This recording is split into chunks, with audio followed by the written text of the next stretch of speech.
These are the families of members of ETA. The shadow images they hold represent relatives in prison for supporting the separatists.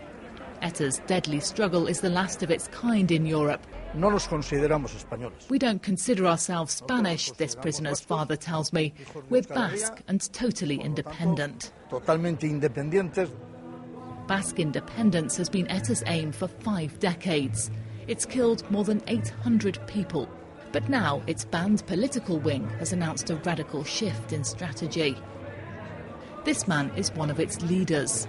He told me the group has decided to move its fight from the streets to the ballot box. ETA always said all means of struggle were legitimate. Now that's changed. We think the conditions are right now to fight for independence without violence, using only democratic means. But it's not clear everyone in ETA agrees. Last month, one of its militants killed a French policeman.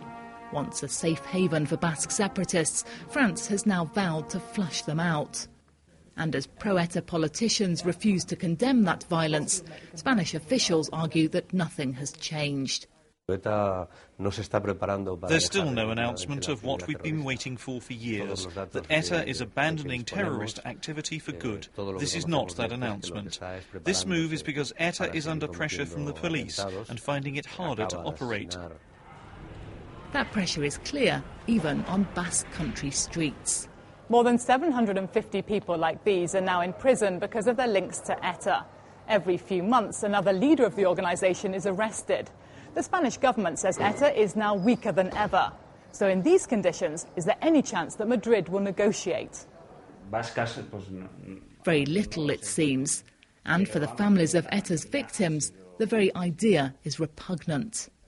Eduardo Puelles was a police officer with the anti-terror squad. He was killed by a car bomb last summer.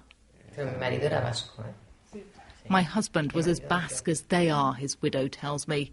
She says ETA killed him because he didn't agree with their ideas. And they've killed 3 more policemen since this. So whilst many people do long for peace here, few are in any mood for concessions.